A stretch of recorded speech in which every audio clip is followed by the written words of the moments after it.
De volta com as chuvas que atingem o Rio Grande do Sul, uma equipe de São Paulo tentou resgatar de helicóptero 2 pessoas ilhadas no telhado de uma casa em Cruzeiro do Sul, no Vale do Taquari. Os bombeiros conseguiram salvar um dos moradores. Aí a gente acompanha o drama desse casal. Ao descerem para remover a segunda pessoa, a estrutura da residência desabou. A vítima foi arrastada pela água, ainda não foi encontrada.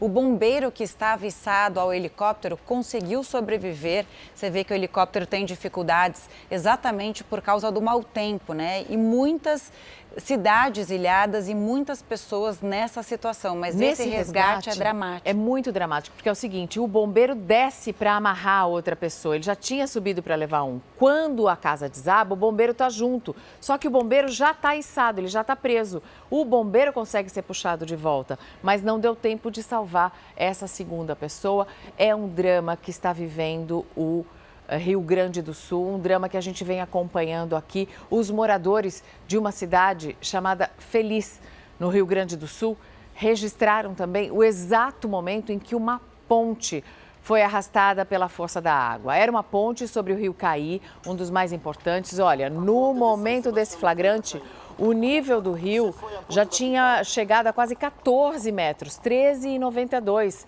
Por sorte, não tinha um carro passando ali pelo local no momento dessa destruição.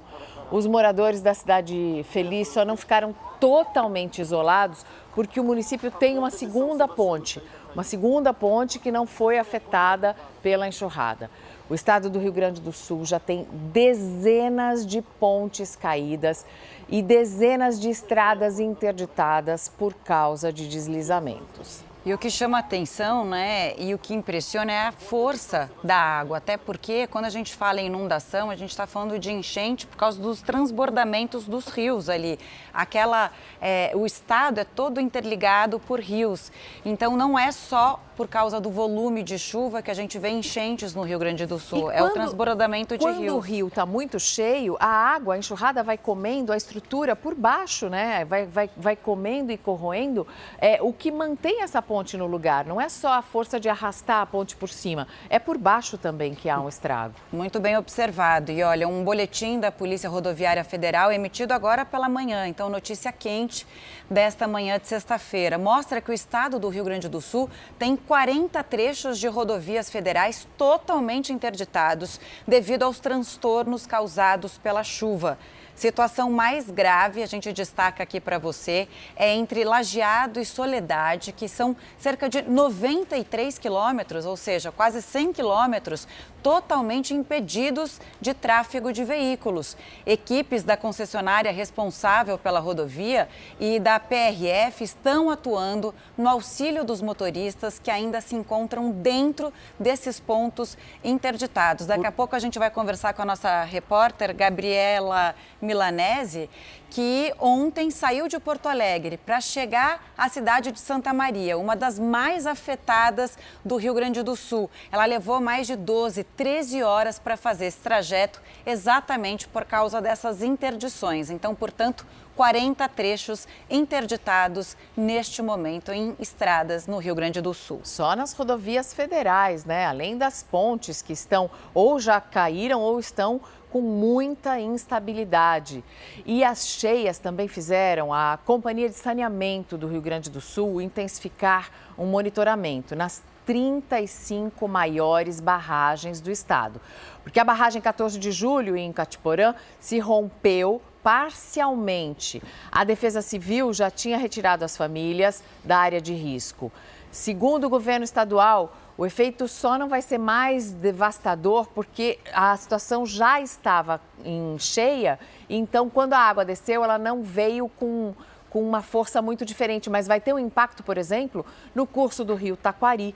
Por isso, os moradores também dos municípios próximos foram orientados a procurar abrigo em regiões mais altas. Em São Francisco de Paula, 2 barragens também correm o risco de romper e as autoridades pediram que os moradores saiam da região. Você vê Bento Gonçalves, cidade vizinha à barragem São Miguel, que já está em situação de emergência. A Prefeitura de Caxias do Sul também já emitiu um alerta sobre o possível rompimento da barragem do Complexo Dalbó, localizado numa área urbana.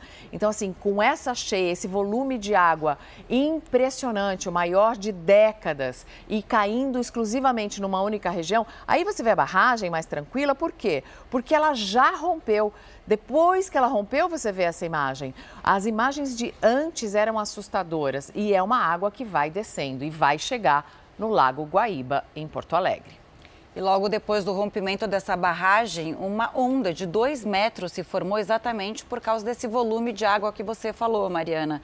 E a nossa editora-chefe, que é gaúcha, acompanha de perto também essa situação, ela acaba de me atualizar. Contando com as estradas vicinais, são mais de 100 trechos de interdições em estradas. Isso, são 40 trechos só nas rodovias federais. É isso aí. Agora a gente vai falar de Porto Alegre, também atingida pelas inundações. O Lago Guaíba chegou ao maior nível em mais de 80 anos. Nesta madrugada foram registrados 4,23 metros. A gente conversa ao vivo com a Liliane Pereira, que está ali naquela região desde os primeiros momentos, da manhã, as primeiras horas da manhã, acompanha toda a situação.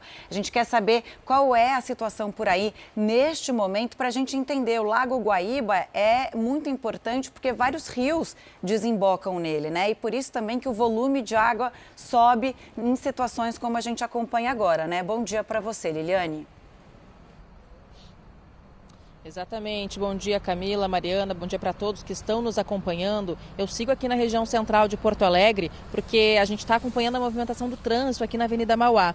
Essa é a avenida em que ficam as comportas que foram fechadas ainda na manhã de ontem. Todas estão fechadas na tentativa de conter uma inundação, porém o que a gente vê é que essa água já ultrapassou essas barreiras, tanto das comportas quanto dos sacos de areia que foram colocados ali para fazer uma barricada. Essa inundação, que já está atingindo Porto Alegre, causou a suspensão da operação do sistema de abastecimento aqui na capital. E isso vai impactar 22 bairros. Logo que nós chegamos aqui neste ponto, a água ainda não estava nesse nível. Ali vocês veem que tem um canteiro que já está ficando submerso e os ônibus, que são veículos mais altos, estão tendo dificuldades de passar. Ali a gente vê agora uma van passando, branca, a água já ultrapassa a metade da roda. E essa é uma orientação das autoridades aqui. Quando a água ultrapassar a metade da roda, é porque já não é mais seguro andar nesse local. A nossa própria equipe de reportagem teve dificuldade de retornar à rodoviária, onde nós estivemos há cerca de 30 minutos no máximo. Ali a área de circulação em que ficam os bares e restaurantes está abaixo d'água, no mínimo 60 centímetros de altura já. A gente conseguiu ver, inclusive, alguns trabalhadores dessas lanchonetes tentando resgatar os alimentos, tentando retirar os alimentos para não ter um prejuízo ainda maior. E a gente não conseguiu retornar à rodoviária para mostrar agora para vocês, porque aqui, como vocês podem ver, a via está interditada pela água. O que acontece, a gente não consegue passar de carro e nem a pé também. Camila, Mariana. Liliane, aí onde a Liliane está, atrás dela tem uns galpões amarelos, ali já é o porto. A Liliane mostrou ontem pra gente que eles subiram, fecharam as comportas, ainda puseram os sacos de areia, só que o nível do lago subiu tanto que a água conseguiu passar e atingiu as ruas. Agora, Porto Alegre também está com um problema, afetando mais de 20 bairros já, que é o da água, a água potável. Por quê? Essa água, que é suja, claro, já invadiu uma estação de tratamento que não pode mais fazer a distribuição da água para 22 bairros em Porto Alegre. Então, no meio de tantas inundações, as pessoas ainda vão ficar sem água limpa, sem fornecimento de água potável. A gente vai mostrar agora para vocês um mapa do estado do Rio Grande do Sul. Esse mapa mostra onde estão as cidades mais atingidas pelas chuvas, não é, Camila? Exatamente. Olha, de acordo com o último boletim da Defesa Civil, já são 154 municípios que foram afetados, 154 municípios, quer dizer, é quase metade do Rio Grande do Sul. A gente vê aqui no mapa, As áreas afetadas estão Essas em vermelho são as mais afetadas. Exatamente. A gente vê que essa região é de interior, central, E aí vem um pouco aqui para baixo. Aqui é o Lago Guaíba, então dá para ter uma ideia da situação. Aqui é a Lagoa dos Patos, tudo isso aqui é a Lagoa dos Patos. E o Lago Guaíba é esse daqui. Aí Porto Alegre está bem aqui. Isso tá aí. vendo? Essa aqui, ou aqui é o Guaíba e aqui tudo a Lagoa dos Patos. Aqui no Guaíba eles subiram as comportas, mas não teve jeito, gente. Isso aqui tem vários rios, o Caiu, o Vale do Taquari todo, todos esses rios desembocam aqui no Guaíba e depois na Lagoa dos Patos. Quer dizer, essa é uma situação muito complicada, já são 328 mil pontos sem energia elétrica, são mais de 500 mil pessoas que estão sem abastecimento de água, 490 escolas afetadas em todo o estado do Rio Grande do Sul, ou porque estão danificadas, inundadas, ou porque estão servindo de abrigo para as pessoas que estão desalojadas. Então, tem problemas no sistema de transporte, tem problema de acesso. Agora, por que é que tudo isso aconteceu? Tem um outro mapa que mostra a previsão do tempo, não é? Tem. O Fala Brasil vai te explicar por que o Rio Grande do Sul está sofrendo tanto com as chuvas acima do esperado. Olha só, existe uma combinação de fatores climáticos que a gente vê aqui no mapa, né? Tem uma onda de calor vivida aqui por São Paulo e tudo está interligado, tá? Calor extremo em boa parte do Brasil, principalmente nas regiões centro-oeste e sudeste, e aí isso cria um bloqueio atmosférico, Isso né, aqui, Mariana? então, com esse calor muito extremo, esse calor não deixa a frente fria do sul aqui avançar. Então, o que acontece? Aqui tinha uma região de cavado, que tem ventos muito fortes. E com toda a umidade que vem da região amazônica, por causa do El Niño também, hein? Essa umidade mais até do lado do Pacífico, com o aquecimento da água no Pacífico, aumenta a umidade. Essa umidade vem da região amazônica em direção ao sul do Brasil. Ela deveria, na verdade, e poderia fazer chover em todo o Sudeste, mas não consegue por quê? Porque deveria estar chovendo. Tinha essa massa de calor. Minas, Rio de Janeiro, a gente não vê isso. A frente fria vem do Uruguai, que é ali Ficou por baixo. tudo parado aqui. São vários fatores que deixaram a chuva toda concentrada só aqui nessa região, principalmente aqui no Rio Grande do Sul, mas já está começando a avançar para Santa Catarina. Então, e o que a gente vê? A gente vê que nesse final de semana, nessa semana toda, né, que a chuva deveria estar caindo aqui na nossa região, está caindo diretamente em Minas, aí em nessa... Mato Grosso, está caindo tudo aqui nessa e ainda região, reforçado por uma frente fria que chegou no dia 1º de maio. Então, enquanto o calor persistir aqui, segurando e não deixando essas frentes frias entrarem, elas vão continuar caindo só aqui. Ontem, por exemplo, na cidade de São Paulo, os termômetros marcaram mais de 30 graus, né, Camila? E vai ser assim para o resto da semana, para semana que vem, final de semana também de muito calor. A temperatura ontem, como você disse, mais de 31 graus, foi a segunda maior temperatura para o mês de maio na capital paulista. É que maio já é outono, já deveria estar uma temperatura por volta de 23 graus em média, fez 31,5, tem previsão de 33. O meteorologista Guilherme Borges conta pra gente agora como é que deve ficar o tempo no sul do Brasil, por causa dessa preocupação toda com a chuva nos próximos dias. A previsão para os próximos dias, principalmente para essa sexta, ainda é de muito perigo, principalmente na região central e norte do Rio Grande do Sul, pegando também boa parte do estado catarinense, pegando a faixa oeste e central e parte sul do estado catarinense e também faixa oeste do estado do Paraná. Essas regiões têm grandes chances, a previsão é de mais de 100 milímetros de chuva em 24 horas. Ao longo do sábado e domingo, a chuva deve perder intensidade, mas sempre atenção devido aos altos volumes que as regiões já registraram nos últimos dias. O solo já está muito saturado, então qualquer chuva que vier pode acarretar algum deslizamento, né, de terra e, consequentemente, alguma intensificação dos alagamentos. Olha, os números atualizados já são 31 mortes, 235 cidades afetadas, 74 desaparecidos. Infelizmente, esses são números que só vão aumentando. Agora a gente vai até Santa Maria, onde mãe e filha morreram soterradas. A gente falou da Gabriela Milanese, né, que teve dificuldade de chegar a Santa Maria ontem. A gente conversa com ela ao vivo. Bom dia para você. Aonde você está?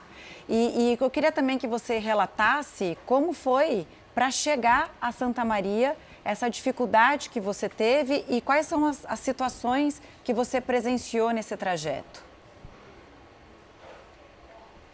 Bom dia, Camila. Bom dia, Mariana. Ontem a nossa equipe veio até Santa Maria, né? Para vocês terem ideia, em um percurso em um dia normal, levaríamos cerca de 4 horas e meia.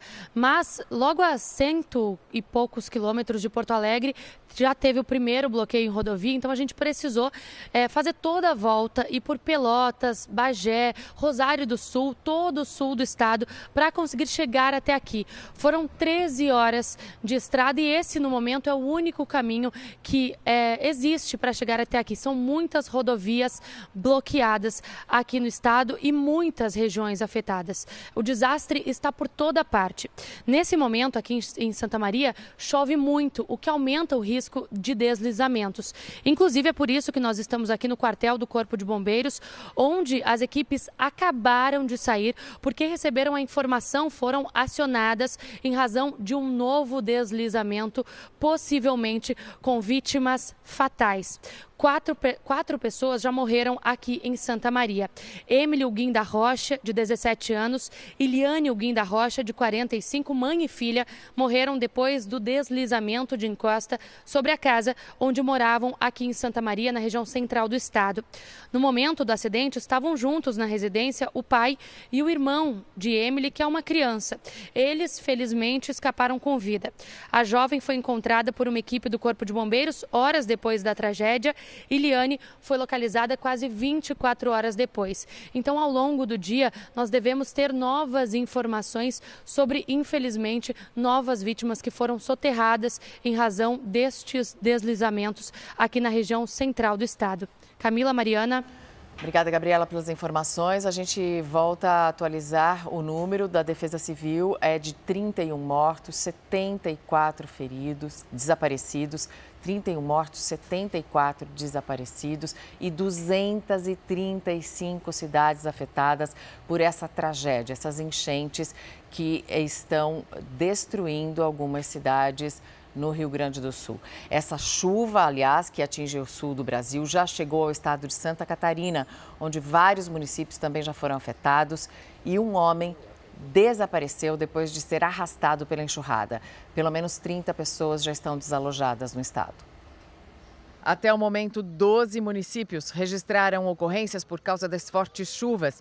A cidade de Praia Grande já decretou situação de emergência. Em Ipira, uma pessoa desapareceu. De acordo com informações passadas pela Defesa Civil, o homem tentou atravessar uma área alagada e teve o carro levado pela correnteza. A rodovia SC-390 teve que ser interditada nos 2 sentidos por causa de um deslizamento.